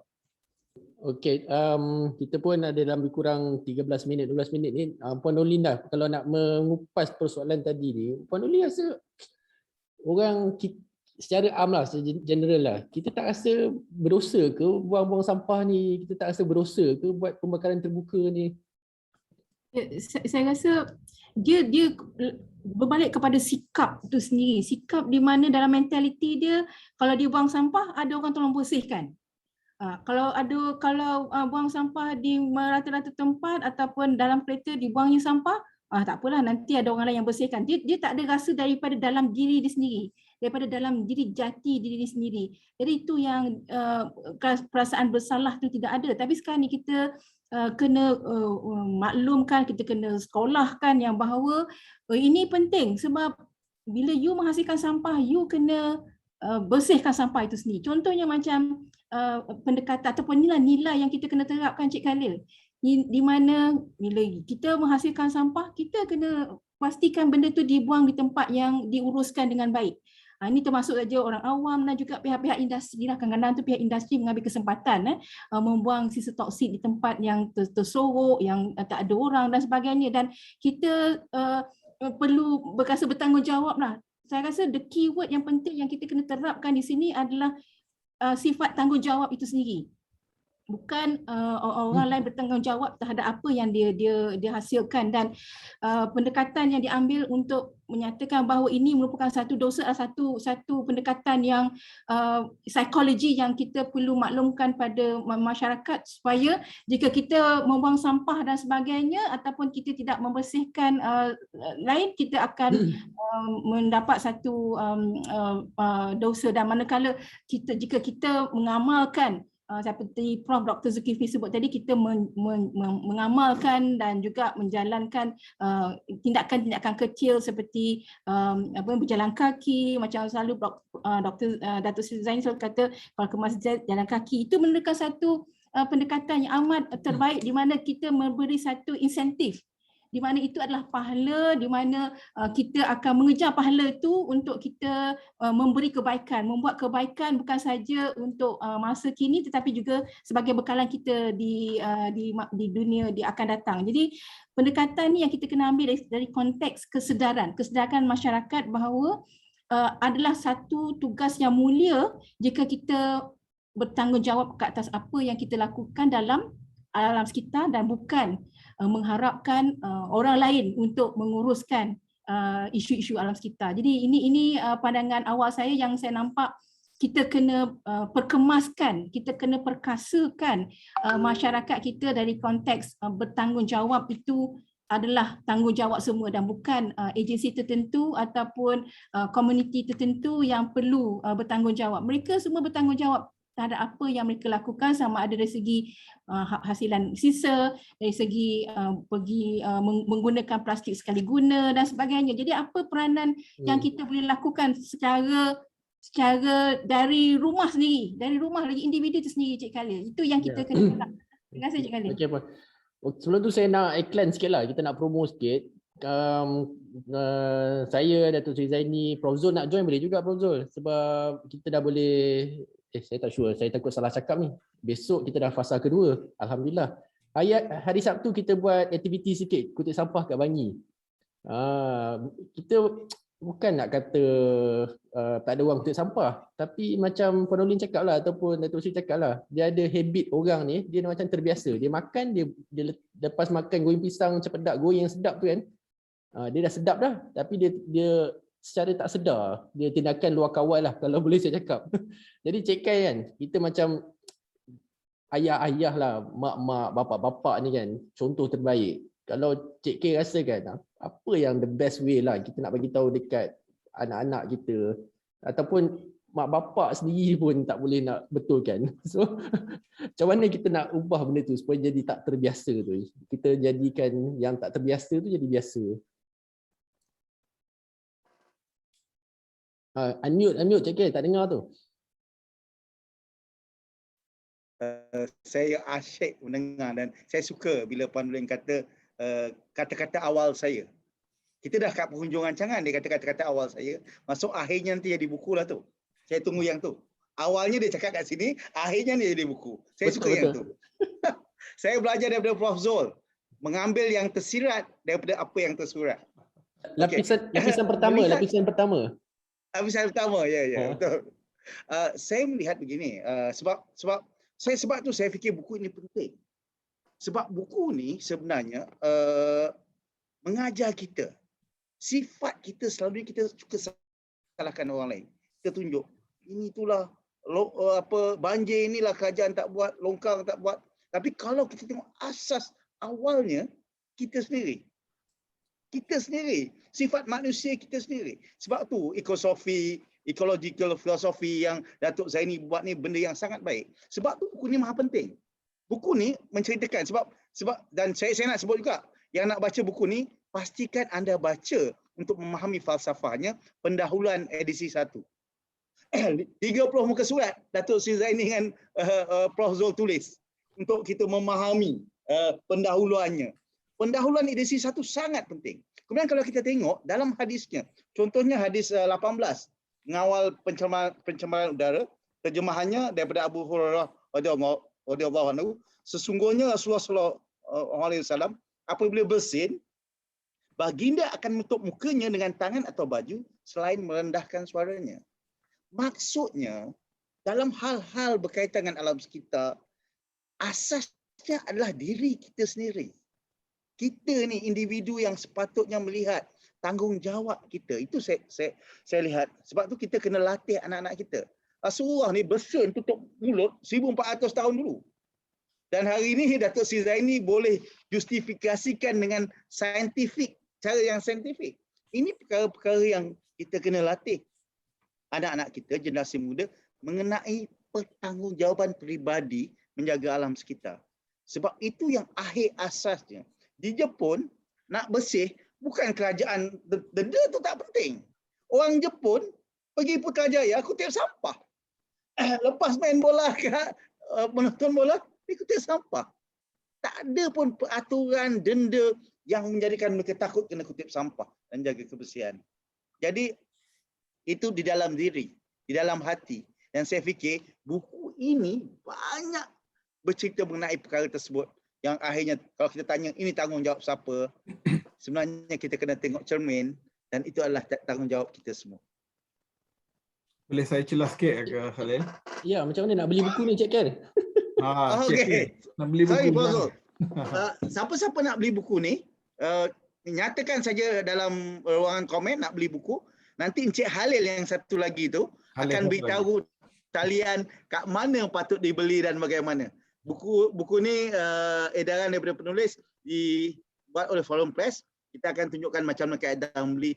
Tak mahal tuan-tuan dan puan-puan. Pelaburan tuan-tuan dan puan-puan untuk kemaslahatan amah dan alam sekitar hanya RM120. Di samping kita juga memberi endowment kepada UTM dan UM. Ya. Okey, sekarang ni sebenarnya kita dalam masa kecederaan dah. Saya nak bagi mungkin dalam seminit lebih sikit daripada setiap panel. Kita mungkin boleh mulakan dengan Prof Zul lah kot. Prof Zul, kita Terima kasih Khalil. Okay. Saya minta 2 minit. Prof Zul ambil waktu saya, Prof Zul. Prof Zul ambil waktu saya 3 minit. Okey, saya ambil. Saya bagi kat Prof Zul. Okey, terima kasih Khair, terima kasih. Khalil, macam ni. Pertama sekali, soalan tu tadi memang cukup relevan. Kerana kita selama ni menganggap ada orang yang buat urusan itu. Orang balik kampung, katakanlah balik Kelantan lah, lalu kot Gua Musang. Payah nak cari RNR sana. Dia pergi masjid. Dia buang pamper anak. Pamper mak pun dia buang kat tanah tu juga. Pasal apa? Pasal ada AJK masjid yang pakcik-makcik tu lah yang pergi. Jangan. Kalau silap ibu lah buang dalam tandas. Ya Allah. Saya sendiri pernah tengok lah benda tu. Kejadian tu saya kata Masya Allah masyarakat kita. Macam mana boleh buat macam kalau musim perayaan tandas masjid-masjid tertentu tu memang itulah yang jadi. Dan saya pun jumpa JK masjid setengah tu kawan-kawan kita cerita dia kata memang kita nak koci masjid rumah Allah. Tapi tandas tu jadi mangsa. Tu sebagai satu contoh. Orang beriman tu singgah solat kemudian buang. Tidak habit lah benda tu contoh lah kan. Kat lain-lain tu tak payah cakap lah kerana dia kata ada pegawai bertugas, ada AJK yang urus, ada bandaraya dan sebagainya. Kalau kita pergi pasar malam tu tengok. Malam tu pasar malam habis, besok orang tengok sampah Masya Allah, Dewan Bandaraya, lorinya dan sebagainya. Apa lagi? yang kita boleh tengok. Kalau kita dulu, kalau kita pergi, katakanlah akhir pernah kan, kita pergi kat UK ada kabut sale. Kabut sale tu, saya rasa antara tempat yang kita boleh ambil contoh lah. Tapi selepas daripada dia habis meniaga tu kan, hampir setiap portion masing-masing tu dia ambil je sampah dia, bawa balik masuk dalam kereta. Ada sampah juga tapi tidak keterlaluan. Kalau kita hari ni, besoknya pergi tu dengan baunya dan sebagainya. Yang lebih teruk lagi lepas ceramah. Dulu kan biasa ada ceramah kat Padang lah, kat mana semua. Lepas ceramah tu surat khabar yang dia buat lapik semua, dia tinggal situ je. Besok orang lah yang uruskan. Jadinya apa kita nak kata, kita tak nak menyalahkan orang, tapi kita mesti bina sikap tu pada diri kita sendiri. Kawan saya seorang pernah menjadi mangsa, buta matanya, kerana ada orang silap buang bahan kimia dalam tong sampah yang dia bekerja untuk pergi kutip bahan sampah, benda tu meletup kena buta dia sampai sekarang. Allahu Akbar. Dan saya masih berhubung bercakap dengan dia, dia kata nikmat mata saya telah tidak ada. Begitulah. Jadi kita bayangkan, na'udzubillah, kan benda tu berlaku, dan ini chemical ni lagi bahayalah banding dengan buang sampah itu saja. Datuk Seri, saya nak cadanglah, mungkin kalau boleh, Datuk Seri, kita minta kerajaan ni sediakan sikit modal, buat pertandingan. Pertandingan mengutip sampah. Maksudnya, setiap kilo sampah yang dia boleh bawa tu kita bayar. Bayar supaya orang pakat berebut pergi kutip sampah, bukan pergi buang sampah. Sampah tak kena buat, yang ada dekat tempat kita yang belum jadi sampah pun orang ambil pergi sampah, ditimbang. Jadi dia tu lucu, nakal. Tapi mungkin kita boleh buat pilot test kat mana-mana kampung. Kita kata okey, kita isytiar untuk kampung ni sampah boleh bawa. Kita kategori lah sampah apa, daun ke apa, botol ke apa semua, jangan dia campur batu pula. Jadi yang berat. Datuk Sri Zaini mungkin akan ulas lepas ni kan, kita ada kutip botol plastik. Datuk Zaini mungkin boleh share sikit dalam penutup. Okey, bagus. Jadi ini cadangan saya tu mungkin nakal, tapi kita tak bagi duit cash masa tu, kita bagi wallet, e-wallet ke apa kat dia. Maka dia boleh guna untuk bayar parking ke, untuk bayar tol ke, ataupun sebagainya. Itulah, dah lebih 3 minit. Terima kasih banyak atas masa yang diberikan. Mudah-mudahan kita jumpa lagi. Dan ini kali pertama jumpa Puan Nolin. Banyak lagi nak dengar pandangan Ustazah ni nanti, insyaAllah. Terima kasih. Okey, silakan Datuk Zaini, kata-kata akhir penutup. Ya, saya nak baca satu ayat suci Al-Quranul Karim. Zaharal fasadu fil barri wal bahri bima kasabat aydin nas liyudhiqahum ba'dallazi 'amilu la'allahum yarji'un. Telah timbul pelbagai kerosakan dan bala bencana di darat dan di lautan dengan sebab apa yang telah dilakukan oleh tangan manusia. Ya, bukan kerana ini semula jadi ataupun kita buat perkara tersebut. Timbulnya yang demikian kerana Allah nak merasakan mereka sebahagian daripada balasan perbuatan-perbuatan buruk yang mereka lakukan supaya mereka kembali insaf dan bertaubat. Dalam buku ini kita bincangkan ada tiga kerosakan. Satu kerosakan dari segi sosial dan akhlak. Ini melibatkan perkara yang berkaitan dengan perzinahan, hal-hal yang berkaitan dengan sosial. Yang kedua ialah yang kerosakan berkaitan dengan ekonomi. Ini riba, rasuah, penyelewengan itu dan sebagainya. Dan yang ketiga ialah kerosakan berkaitan alam sekitar. Ya, dan kerosakan berkaitan alam sekitar ini boleh menghancurkan bumi ini. Itu yang kita sebut sekarang ni tentang pelbagai isu tentang peningkatan suhu bumi dan sebagainya yang sangat besar, dan rasanya orang rasa tak berdosa. Yang pertama, yang kedua tu rasa berdosa. Mencemarkan alam sekitar ni tak apalah, ya. Itu sebabnya saya dah minta rakan-rakan kita para ulama fikirkan apa hukum kita merosakkan alam sekitar ni, mencemarkan udara kita, mencemarkan ini. Kalaulah hukumnya ditentukan oleh mahkamah nanti, kalau ternyata bersalah, selagi itulah orang rasa, selagi saya tak tertangkap macam undang-undang dunia ni, selagi itu saya tak berdosa. Wallahu a'lam bishawab. Datuk Sri Zaini, kalau Cik K tadi kata tak nak penutup dah, Cik K dah bagi masa ke Prof Zul. Puan Nolin, secara ringkaslah dalam seminit atau 2 minit. Terima kasih Cik Khalil. Terima kasih di atas peluang yang diberikan pada saya untuk bersama-sama meneliti buku baru. Saya pun juga buka buku baru Datuk Seri, Prof. buku baru untuk melestarikan alam sekitar dari sebagai pesara dan insya-Allah saya akan teruskan perjuangan dalam melestarikan alam sekitar dan buku ini akan menjadikan sebagai satu rujukan yang pentinglah untuk kita mengajak orang ramai sama-sama melestarikan alam sekitar, termasuk memberi kebaikan, membawa kebaikan dan memberi dorongan kepada masyarakat sana yang supaya alam sekitar ini adalah tanggungjawab bersama dan kita perlu pelihara alam sekitar bukan saja untuk generasi kita tetapi juga generasi akan datang. Saya kata itu saja ringkasan yang saya beri penutup. InsyaAllah saya akan teruskan perjuangan melestarikan alam sekitar sebagai pesara. Terima kasih. Terima kasih Dr. Sri. Terima kasih Cik Kadilan. Kita jangan main-main Prof Zul. Pesara kita lah hero dekat Denai Sungai Abu Bakar. Yang sekarang ni kalau Prof datang kan, kita jemputlah Prof datang ke Denai Datuk Abu Bakar Baginda di Kajang. Champion kita lah, pesara-pesara ni lah yang masuk buang korek sampah cantikkan, insya-Allah lah Datuk Sri Zaini. Lepas ni kita ada pokok sakura.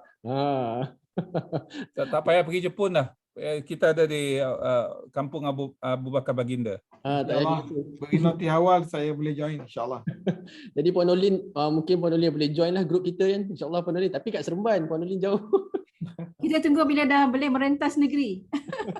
Ataupun kita buat juga Denai Sungai dia berhampiran dengan rumah saya lah supaya sama konsep yang sama macam di Denai Sungai di kampung Baginda. Okey, insya-Allah. Alhamdulillah dalam tempoh 1.5 jam 90 minit ni saya rasa pelbagai-bagai pendekatan ataupun perkara yang telah dikupas dari segi Puan Nolin sendiri, pengalaman sebagai bekas Ketua Pengarah Jabatan Sekitar, Encik Khair kita, Encik Khair pun menjadi ustaz. Saya rasa lepas ni kita panggil Ustaz Khair lah. Dah nampak dah tu cara dia baca hadis tu. Masya-Allah. Prof Zul dengan Datuk Sri Zaini, tuan guru saya ataupun cikgu-cikgu saya, alhamdulillah saya berkesempatan diberi rezeki untuk memoderator sesi ini. Minta maaf kalau ada tersalah, terkurang dan sebagainya, tapi sebagai penutup dan pengakhirannya saya ingin ulanglah apa yang dikatakan oleh Prof Zulkifli tadi. Maka kita kehidupan di dunia ini hanyalah sebagai dua perkara yang kita perlu titik beratkan, iaitu kebahagiaan saadah dalam kehidupan dunia dan juga di akhirat. Bagaimana kita nak dapatkan kedua kebahagiaan ni? Apa yang tertulis dalam buku ini, insya-Allah walaupun satu kita amalkan. Kita amalkan dan kita istiqamah dalam setiap apa yang kita amalkan tu, dan kita berkongsi ilmu ni dengan semua orang. InsyaAllah ilmu itu tidak akan terputus dan amalan kita akan sentiasa dikira berganda lipat kali gandanya, insyaAllah. Jadi dengan itu sebagai pesanan akhir, kalau ada yang berminat untuk mendapatkan buku ini, Cik Khair, nama seorang yang boleh dihubungi Khalil, tapi bukan saya. Dia Khalil juga. Khalil seorang lagi. Nombor dia kita akan share lah lepas ni dekat mana. Dapatkan cepat edisi. Dah ada share pun. Nombor tu kita dah kongsikan lah. Cetakan pertama ni, cetakan yang ni insya-Allah cukup lah untuk berapa ribu naskah ni? Cetakan ini 3,000, yang sebelum ni 3,000 dah habis kurang dalam setahun. Jadi saya fikir kalau yang nak sekarang ni kena beli cepat lah.